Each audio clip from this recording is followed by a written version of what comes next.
Alright, how's it going? I thought some of you might find this interesting. What I have in front of me here is a HX Effects Line 6 Helix Effects. Tidy little device, and a little bit different to use compared to the regular Helix. I have an LT and also the rack. So the actual using the device on the front of it is a little different. You just gotta kind of get into the menus in a different fashion. But I thought I'd give you a quick demonstration of how versatile and how much you can do with just this small box. So what I've set up is I've got my Mesa Studio preamp, which is down here. You can see the knobs of it just poking out there. So this is actually sitting on top of it. And I have, so the way I've routed is guitar is going into the HX effects. Then from the effects send one, like effects loop 1, basically the studio preamp is in the effects loop. So that's send 1, return 1. Then the external amp control, which is there's two external expression controls in the HX effects. So the external amp control is switching between the rhythm channel and the lead channel on the studio preamp. And then I also have this expression pedal, which isn't currently doing anything, but I'll show you in a minute what it can do. You can do an awful lot with it. So now within the HX effects, you have 4 snapshots if you want to use it that way, or you can just run it like it's currently set up like this. You get this mode, so you can have presets. You can see here Studio Pre-Test. That's this patch I'm using. So you can have presets, and when you select a preset, you go into mode. You can have just your on-off switches for whatever effects you have loaded into it. Or also you have this snapshot mode. If you hit the bank up and down together, you get snapshots, and you got 4 of those. Now I'm going to be doing things on the computer here just so I can keep my hands away from this. So I'll leave it in pedal mode. And the first snapshot I have set up here is just, I'm actually going to turn everything off. I'll do that this way. So this is just a clean amp sound. This is my Mesa Formula preamp, or sorry, Mesa Studio preamp. A little bit of the built-in reverb. I'll just turn that off. So very dry sound. Like I said, I have a tiny little bit of the built-in reverb, which is just it's a very slight kind of. It almost sounds like a room reverb. It's actually a pretty decent reverb if you want to just use a very little bit of it. If you use a lot, it's a lot. But anyway, so that's our basic clean sound. And then what I set up, so you can't see the signal flow. Actually, if you hit this button here, you got this signal flow. You can see all your blocks and the way they're laid out. I'm currently using all the blocks, I think, and I'll get into that in a minute. But so first in line, we've got a compressor, the Rochester comp. So that's this.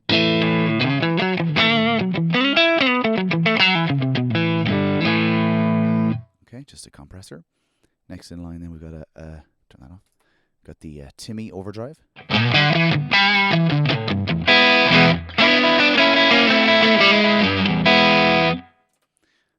The next in the signal chain is actually a noise gate. Sorry, it's actually the effects loop, but you can't see that on the thing.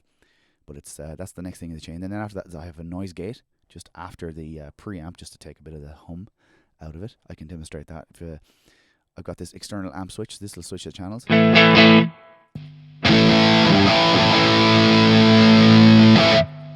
can hear there's a tiny bit of hum. If I put the noise gate off, just a little bit of hum. Yeah, so that's what that does. Then the great thing about the HX effects is you can load in IRs. So I've got an IR. This actually came loaded into it. It's one I have. It's a free one. It's from the Allure pack. It's a 90s Cali V30. So I just loaded this one up because Mesa Studio preamp and V30 cab would work well. So that's currently on there. Then I have this dual pitch. That's what this is doing. So it's it's almost like a chorus. What it's doing is it's detuning each side of the stereo image a few cents. In this instant, it's like 8 cents up and 9 cents down. If I increase that, you can get here, it gets more wobbly. I'll just increase this up. It gets more chorusy, but if it's just used subtly, it's nice as a kind of chorus for people who don't like chorus. Then the next thing I have is this crisscross delay. That's the next thing in the signal. And that's a kind of a panning type of a delay. It's like bouncing back and forth. If you're using headphones, stereo headphones, you'll hear that going pap, pap, pap. And then lastly, I have the dynamic hall.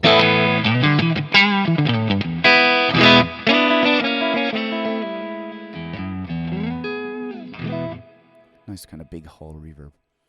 Now, so the cool thing about this is, right, so in my snapshot one, I had the comp on, dual pitch, delay, and reverb. Nice big ambient.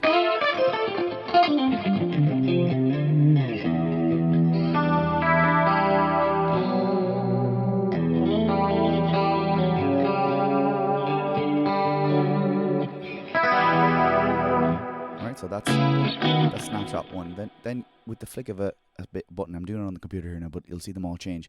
Snapshot 2 is everything off except for the Timmy.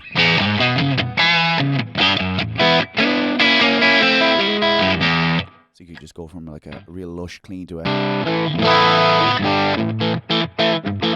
kind of semi overdriven tone.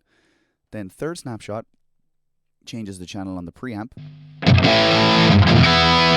Nothing else on currently in the snapshot. That's just the studio preamp lead channel.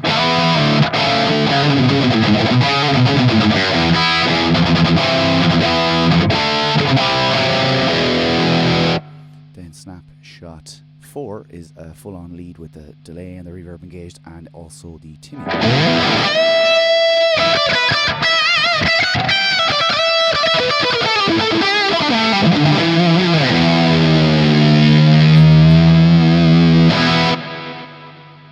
So like those 4 snapshots, 4 buttons, and you can change, 9 effects or whatever's happening there, and that's it's really very powerful to be able to go from this clean lush sound to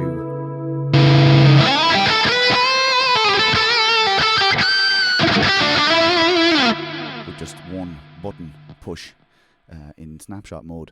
But then of course, like I said, you have access to in mode pedal edit mode, or pedal mode I should say. You can just turn things on and off as you like. And of course, if you're familiar with the Helix, when you touch any one of the buttons, it brings up the actually, how you do it on this, I'm not sure actually. I'm still learning this thing. You have to hold it. Oh yeah, so if you press and hold, you get the little you can see the parameters there. You got a page across if you want more effects, and then you can, these 3 knobs here can change whatever you want to change. And oh yeah, you gotta kind of touch it. I think there's a way to make it so you just touch it. It brings up the parameters. But anyway, yeah, so you can adjust your parameters on there. So it's pretty cool. So if you were using, if you're a fan of using your amp drive, just this box and your amp, and you could be away to the races. You could be doing whole gigs. And of course, you can have multiple presets with different effects, layouts, and different types of effects. If you want a different delay or use a different chorus or tremolo, you can have a whole other kind of pedal board layout set up on a different preset, which is really cool. Now, one of the other cool things is this. I have this expression pedal plugged in. Now, this is just a regular cheapy kind of stereo volume pedal. But if you plug in, if you can see now, it's just one lead out of the one of the outputs. Just a regular mono jack lead into the expression 2, and we can then use this to teach the Helix to change the HX effects, I should say, to change any parameter or any like effect we want. So we if we added in a wah pedal block, for example, we could use this to change that. But what I like to do is I'm gonna bring up the effects loop and Alright, I'll try and do this on the device so you can actually see it happening. So if I go into controller assign, and I need to turn the parameter. So you gotta select the block that you want. So I selected the effects loop, and I want to change the return parameter. So currently it's not doing anything. So if I hit learn and I just move the pedal, this is now going to control the effects return level. See that? Gone to 0. It's now working as a master volume, or effects loops return volume, which is very handy. And of course, also like within that, you could signal flow. If I get to the effects loop, you can set the minimum and maximum. You can set the minimum and maximum levels of that. So we've got our send or return level. It's easier to do it on the editor, but you could set it up that when it's all the way up, it's just a regular level. But you could also set it. I'll just do it on the computer quickly. Set your minimum level. Effects loop 1 return minimum return. Let's set that to -3. I'm sure you can definitely do this on the unit. I'm still learning how to do it. It's easier to do in the editor. So now, when I pull the pedal back, I go to -3 dB, up to 6. So you could use that as a boost, saving you a pedal. Like you could, you don't have to have a boost pedal now. You can just go use that to swell up and down. Like if I go to the lead.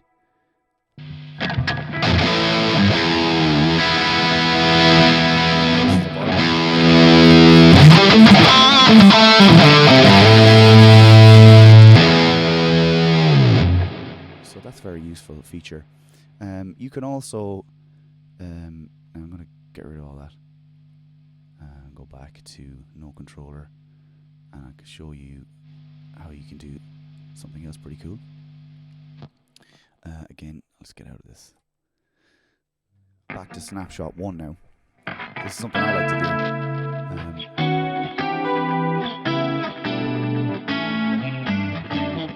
You could use that, like I said, you could use that effects expression pedal to control anything. You could use that to control the mix on your delay, or the repeat amounts, or the gain on your overdrive. You could use it to do lots of things. You can also, if you're using a wah, you can have it set that you don't need to have an on-off button for your wah. Just as soon as you move it, it'll turn on, which is also very cool. So yeah, so hopefully some of you found that kind of interesting.